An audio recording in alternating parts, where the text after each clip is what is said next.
പ്രധാനമന്ത്രി നരേന്ദ്രമോദിക്ക് മുന്നിൽ 2 ലക്ഷം വനിതകളെ സംഘടിപ്പിച്ച് തൃശൂരിൽ ബിജെപി നടത്തിയ പരിപാടി സംഘടനാ ശക്തി വിളിച്ചോതുന്നത് തന്നെയാണ്.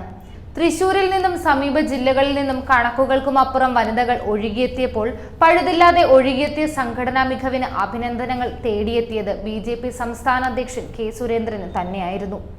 1 ലക്ഷം യുവാക്കൾ രജിസ്റ്റർ ചെയ്ത് പങ്കെടുത്ത യുവം പരിപാടിക്ക് ശേഷം വനിതകളെ സംഘടിപ്പിച്ച മറ്റൊരു വലിയ പരിപാടി സംഘടിപ്പിക്കാനായതും കെ സുരേന്ദ്രന്റെ സംഘടനാ മികവ് തന്നെയാണ്. സുരേന്ദ്രൻ 2 ആഴ്ച തൃശൂരിൽ ക്യാമ്പ് ചെയ്താണ് പരിപാടി വിജയിപ്പിക്കാനുള്ള നീക്കങ്ങൾക്ക് നേതൃത്വം നൽകിയത്. ശോഭന, മിനുമണി, ബീന കണ്ണൻ, മരിയക്കുട്ടി തുടങ്ങിയവരെ പരിപാടിയിൽ പങ്കെടുപ്പിക്കാനായതും അദ്ദേഹത്തിന്റെ നേട്ടം തന്നെയാണ്. സുരേന്ദ്രൻ നേരിട്ട് ചെന്നാണ് ഇവരെ എല്ലാവരെയും ചടങ്ങിലേക്ക് ക്ഷണിച്ചതും. കേരളത്തിൽ മോദി ഗ്യാരണ്ടി എന്ന മുദ്രാവാക്യം തൃശൂരിൽ ഡിസംബർ 28-ന് നടന്ന ബിജെപി സംസ്ഥാന നേതൃയോഗത്തിൽ കെ സുരേന്ദ്രൻ തന്നെയാണ് ആദ്യമായി അവതരിപ്പിച്ചതും. കേരളം ചർച്ച ചെയ്യുന്ന പല രാഷ്ട്രീയ വിഷയങ്ങളും കെ സുരേന്ദ്രന്റെ വ്യക്തമായ ഇടപെടലുകളിലൂടെയായിരുന്നു. യൂത്ത് കോൺഗ്രസ് വ്യാജ തിരിച്ചറിയൽ കാർഡ് വിഷയം ഉയർത്തിക്കൊണ്ടുവന്നതും ബിജെപി സംസ്ഥാന പ്രസിഡന്റായ സുരേന്ദ്രൻ തന്നെയാണ്. അങ്ങനെ എല്ലാ കാര്യത്തിലും കോൺഗ്രസിനെ സുരേന്ദ്രൻ വെട്ടിലാക്കി. സംസ്ഥാന തെരഞ്ഞെടുപ്പിൽ പ്രതീക്ഷകൾക്കും താഴേക്ക് പോയി പരാജയം ഏറ്റുവാങ്ങേണ്ടി വന്നതിൽ നിന്നും ഒരു ഉയർത്തെഴുന്നേൽപ്പ് കെ സുരേന്ദ്രന് അനിവാര്യമായിരുന്നു. അത് തന്നെയാണ് സംഭവിച്ചുകൊണ്ടിരിക്കുന്നതും. ഗവർണർ വിഷയത്തിൽ കാലിക്കറ്റ് യൂണിവേഴ്സിറ്റി ഗസ്റ്റ് ഹൌസിൽ പോയി ഗവർണർ നേരിട്ട് പിന്തുണ കൊടുക്കാൻ സുരേന്ദ്രന് സാധിച്ചു.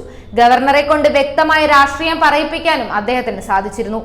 സുരേന്ദ്രനും പാർട്ടി അണികളും നൽകുന്ന പിന്തുണ മുഖവിരക്കെടുത്താണ് ഗവർണർ മിഠായി തെരുവിലിറങ്ങി ജനങ്ങളോട് സംവദിച്ചതും കോഴിക്കോടിന്റെ സ്നേഹം മനസ്സിലാക്കിയതും. മുഖ്യമന്ത്രി പിണറായി വിജയനെ പല വിഷയത്തിലും സമൂഹത്തിൽ വിറപ്പിച്ചു നിർത്താനും അദ്ദേഹത്തിന് സാധിച്ചിരുന്നു.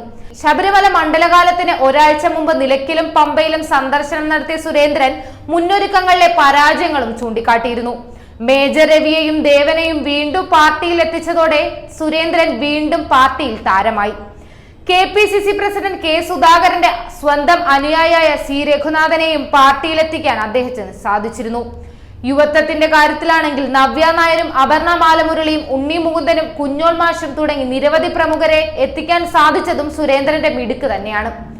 ഇനി അടുത്തതായി കെ സുരേന്ദ്രന്റെ നേതൃത്വത്തിൽ ബിജെപി പദ്ധതിയിടുന്നത് കോഴിക്കോട് വിവിധ സേനകളിൽ നിന്നും വിരമിച്ച കേന്ദ്ര സൈനിക ഉദ്യോഗസ്ഥരുടെയും കുടുംബങ്ങളുടെയും ഒരു സംഗമമാണ്. അതും ഇതേ മാതൃകയിൽ. ഇതോടൊപ്പം തന്നെ കേരളത്തിന്റെ വരുന്ന പാർലമെന്റ് തിരഞ്ഞെടുപ്പിലേക്കുള്ള തന്ത്രങ്ങൾ ആവിഷ്കരിക്കലും കരുനീക്കങ്ങളും പാർട്ടിയിൽ തുടങ്ങിക്കഴിഞ്ഞിട്ടുണ്ട്. കൂടുതൽ വാർത്തകൾക്കും വാർത്തകളിലെ വസ്തുതകൾക്കും ഈ ചാനൽ സബ്സ്ക്രൈബ് ചെയ്ത് ഫോളോ ചെയ്യുക.